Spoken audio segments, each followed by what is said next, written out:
د کوټ نه راغلی ستاسو د کوټ نه راغلی مولاو نو مخستل مناسب نه ګڼم په یو ځای کې ناستو ما بیان کې یاد کې بې ګیله را لېږلي وې تازه یاد کړی ما خو ستا نوم نه دی اخستی خو ته راغلی وې ما ته راغی هوي جي ځان پویو ما او یو بل قاری راوستی و قاری ته یې ویلو چې مولوي صاحب به غوسه کېږي نه هغه قاری هم د مولانا قمبرعلي صاحب وراره د کوټ د مشهور عالم وفات شوي د هغه وراره ورسره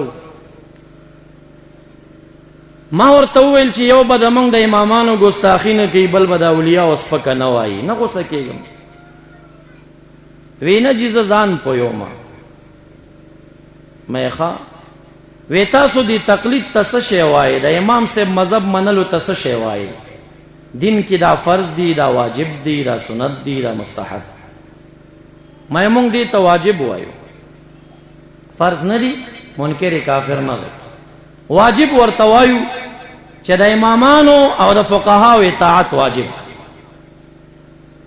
ما ته وایي څه دلیل دی مې تا خو مخکې وي چې زه ځان پویوم نو پوی والا خو استفتاء کوي دلیل نه غواړي سوال استعلامي کې دلایل څوک نه غواړي ته چې دا بیا دلیل غواړي نو لکه چې بحث ته زړه شوی وی بحث ته نه راغلی خو چې ته وایې بحث نو بحث مې د بحث یو انداز وي د یو ملا صاحب نه د مسلې تپوس بل انداز ووایه چې زه بحث کوم اسانه خبره ما رتبه وضع کړه چې تقلید د ائمه واجب دی په دین کې د دې زمانې په مفتیم لازم دی د دې زمانې په مولام لازم دی او د دې زمانې په امیم لازم دی ځکه الفقيه والمتفقه کې خطیب بغدادي رحمت الله علیه غیر مجتهد په حکم د عامی کې داخل کړي او تقلید په لازم ګڼل مجتهدین کم دي دې دور کې ما ته هم یو دعوه وضع کستا پنس څه شی دی وی زما پنس تقلید بعض مواضعو کې شرک دی او بعض مواضعو کې بدعت ما وی چې اوس په دې موضوع طولانی بحث کوم سړی را نزانو باسي لنډه طریقه مې ته تاسو ما وی امت د محمد مصطفی درې ډلې شوي مجتهد مقلد اهل هوا یا بسړی مجتهد وي یا بسړی مقلد د مجتهد وي یا بسړی اهل هوایی د خپل خواهش او د خېټې بتاوي ما ته دې دریو کې څه شی زه خو مقلد مته څه شی وی دا حصر په دې دریو کې چا کړی دی مې دا حصر استقرایی دی په تتبع تلاش باندې زمونږ یو استادو تلخیص کې به مونږ ته وی استقرا معنا دا ده چې مونږ څومره ګاډي ستړي کړه دومره پیدا کړه نور نه پیدا کېدل مې زما علم دغه درک کړی دی چې بالکل یا به مجتهد وي یا به مقلد وي یا به اهل هوا وي د رسول الله مبارک امت کې ما بل سړی پیدا نه که او که ته وایې چې شته دی څلورم قسم ته پیدا نه نه وي دا حصر چا کړی ګوره که ملای خو استقرا تتبع تلاش باندې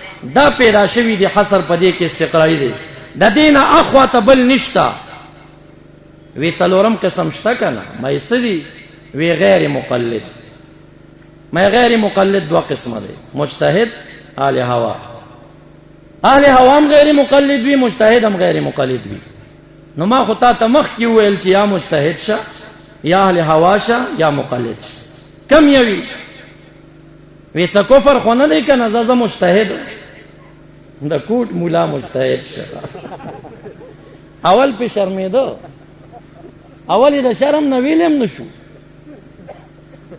مونږ څومره په فخر وایو چې امام ابو حنیفه رحمت الله علیه مجتهد دی فخر وکړو عادی چې خپل مولیان یادی نو مخستل مناسب نه ګڼم چې تاسو ته کې مجتهد دی چې پټ پټ بو وای چې افلانه سه مجتهد چې مجتهد دی خو فخر نه وایا کنه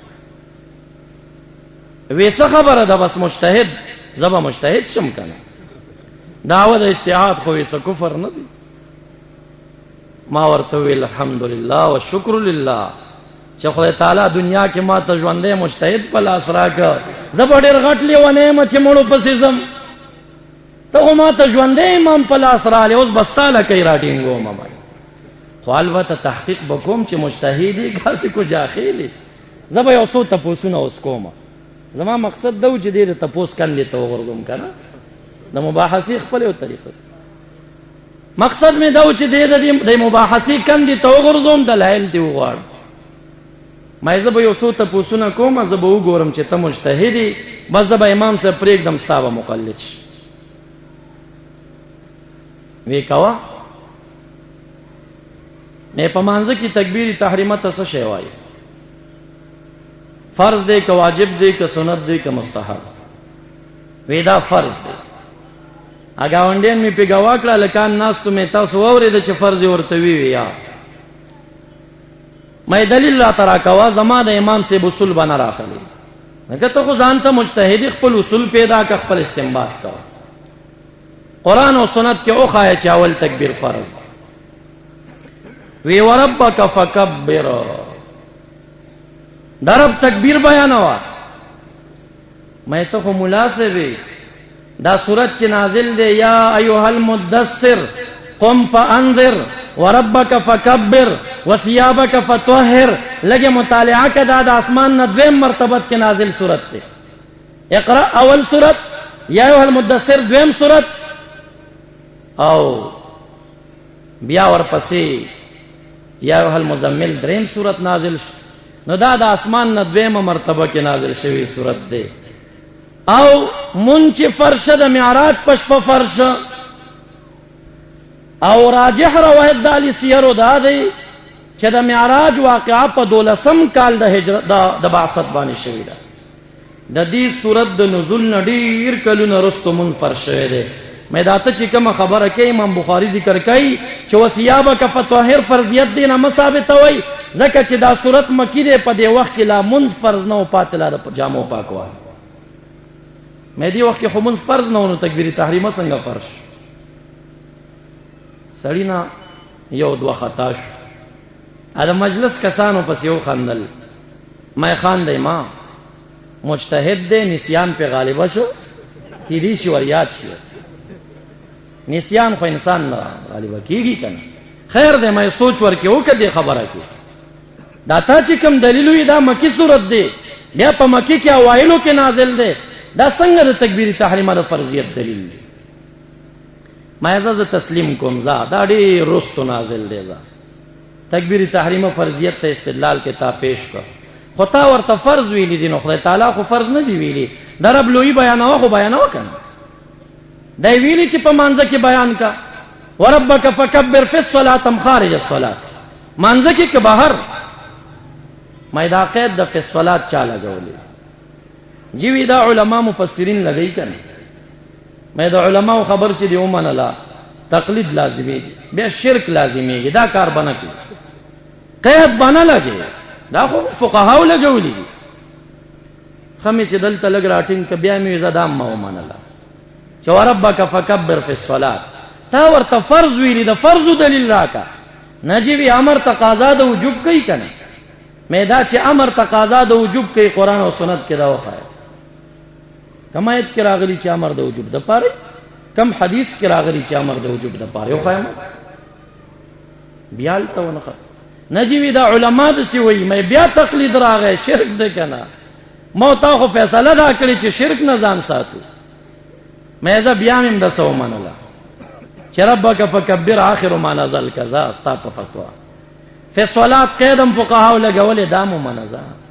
ربک فکبر امر راغی، امر د وجوب د پاره، زه دا مو منه. ادعو ربکم تضرعا وخفیا، رب کریم نه دعاګانې غواړئ. مې دا دعا باندې امر شوی دی، دا فرض دی. اذا حللتم فاصطادوا، حاجیان چې د حج د احرام نه کله ځانونه حلال کیو، حلال شي، فاصطادوا ښکار کوئ، امر شوی دی چې ښکار کوئ. اوس به ټول حاجیان لیندۍ راخلي، چنچڼې به وړي، خدای تعالی پې امر کړی. نه امر خو په ښکار راغلی که نه؟ نجیوی هغلته استحباب دی، ولته اباحت دی، هغلته وجوب دی. مې دا اقسام د دې امر نورالانوار صاحب بیان کړي، او دیزی کې واجب، او دیزی کې سنت، او دیزی کې مستحب، دا ټول فقهاو بیان کړي. دا یو تکبیر تحریمه ته چې د فرض ویل څلور ځایه د زمونږ د امامانو اصولو تقلید وکنه ثابت دی کړه. څنګه مجتهد دی؟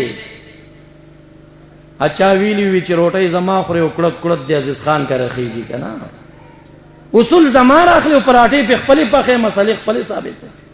چې مجتهد ځان ته اصول پیدا کړ. امام شافعی رحمت الله علیه مجتهد دی، اصول خپل دي زمونږ نه دي. امام مالک سے خپل اصول لري، فقه علما ناس کې دی په پويږي. زمونږ د احناف خپل اصول د استنباط دي. نو بیا تاسو یقین وکئ چې د مولانا قمبر علی سے براره په گواه دی. ما ته وی سیب زما سبقت لسانی وشو، زه خطا شم، تکبیر تحریمه فرض نه دی. غټ مولا مې تا خو مخکې وی چې فرض دی کنه. وی دا فرض او واجب او سنت او مستحب دا رتبې په دین کې بدعات دي، دا وی امامانو د ځان نه جوړی کړی دي، دا نشته ورکی. مې دا رتبې نشته د فرض رتبه. وینا مې کتب علیکم الصیام سمانا پتا سو روزه فرض کړی شوی دا څه شي نه نوی چې کم شي ته فرض ویلې شوی زه ته فرض وایم، چې کم ته نه ویلې شوی زه ته فرض نشم ویل. تکبیر تحریمه ته فرض نه وایم. نو مې دې مونږ تم فرض نه وای، سړی ور خطا شوی وې زه دې ته فرض نشم ویل. په دې وخت کې یو مولانا سرفراز خان صاحب نومیږي، یو خپل مقرر دی، زما ملمه ورانه نه وته ستړي مشي وکړه چې دا خبره اوري دا وی خندل ماتوي دا مولا دی که جاهل دی. ما ولی وان الصلاه كانت للمؤمنين كتابا موقوتا، دا کتابا په معنا د فرضن سره نه دی چې دا مونږ فرض دی. ویجی سبقت لسانی وشو، انا اشنا مجتهد چې خبره کې سبقت لسانی دی. د فرض چټ منکر شه نا چې کم مرګري ور سره راغلی او هغه ورته ډیر بد رد ویل. ویتاوی چې مولوی سره بحث کوما او ما ته به غوسه کیږي نه، ته خو د والو قابل، ته خو د فرض منکر. بیا چې کله کوټ شریف ته راغلیو، کوټ شریف ته چې راغلیو یو جنازه کې ودرېدلیو، بیا یې زمانو مخستی وي د ته خو زورلم په مدرسه کې دنه مې اوسه مناظره وکړه او هغه نخرې مې په وکړې چې یو د ته پته دی یو خدای ته پته ده. مېداري رښتیا وي، دا دې رښتیا ویلي دي چې یو خالق پوي دی، یو ته پوي، یو زه پویم چې کمره کې ستاسو حال وکنه. معززو کله کله به بیا تاسو ته وایي ولی دا عیسی علیہ السلام به د امام سے مقلدی سر نه، ابا مقلد نه، خو مونږ وایو چې یا مقلد شه یا مجتهد شه یا اهل هوا شه.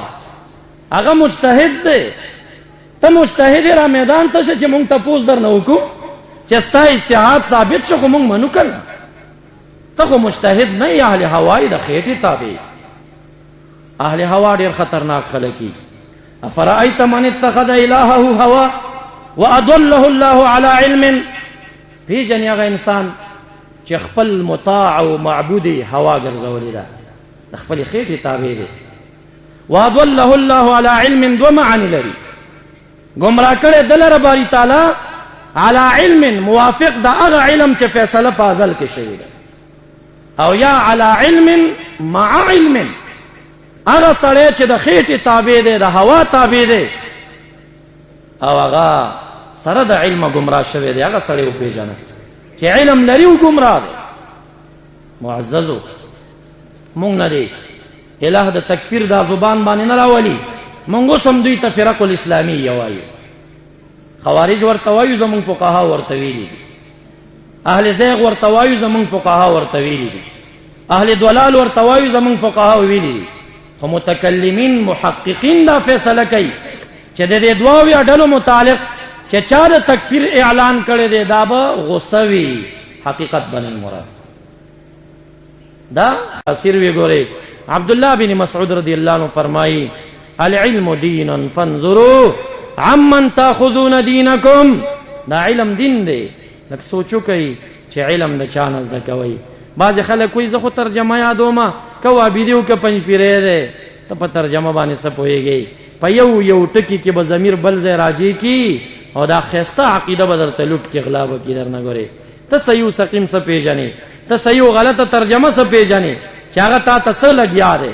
د دې مشرانو به خپلو شاګردانو ته ویل وی چې عرض کې تقریر کوئ قرآن کریم مخې ته نیسئ، نور د خېټې نه غږېږئ عوام پې دوکه کېږي وی دا قرآن کریم نه لګیا دی ټول د یادو نه لګیای قرآن کریم مخې ته نیولې ته دوکه شې چې اوهو دا خبره لکه قرآن کریم کې رااله بیا قرآن کریم کې هغه مطلب څه شي مقصد څه شي دی 50 سسپان کې دا ټول خامۍ د دې دي چې علما په دې غلا پوهېږي تاسو نه پوهېږئ نو تاسو ته زموږ نصیحت خیرخواهي د دینی رورۍ او مشوره دا ده چې د دې خلکو کیسټ ما اورئ د دې خلکو ترجمې ما اورئ د دې خلکو اف ام او ریډیو ما اورئ د خپل علماو بیانات اورئ او د خپل علماو تر شا په کلکه ودرېږئ وما علی الا البلاغ واخر دعوانا ان الحمد لله رب العالمين